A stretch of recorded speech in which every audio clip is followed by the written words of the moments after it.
Kube nokudubulana esikhumulweni samatekisi iBellville eKapa namhlanje ekseni. Kuzokale kuduma izulu lezandla ngisho nasenkabeni yedolobha. Abayisikhombisa bafe ujuqu kulokhu kuhlasela kwalimala abane. Amaphoyisa asaphenya.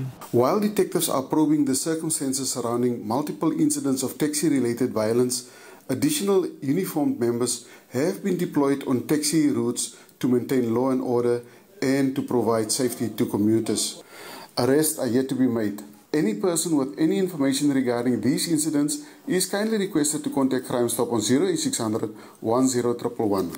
Owengamele ezokuthutha eWestern Cape ucele umhlangano ophuthumayo nomnyango wezokuphepha komphakathi, amaphoyisa kanye nezinye izinhlangano zezomhloli ukuze kuphenywe ngalolu daba.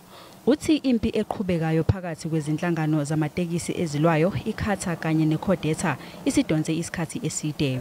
I've called the leadership of Santaco, iCATA and CODESA to an urgent meeting where we will discuss the interventions to stem the growing tide of violence between associations affiliated to the two mother bodies, with a specific focus on violence associated with the right for control over routes. Umichelle uthe amaphoyisa izikhulu ezibhekele imigwaqo kanye neNPA bazosebenzisana ukuthola umsuka walempi kanye nalokhu kubulala.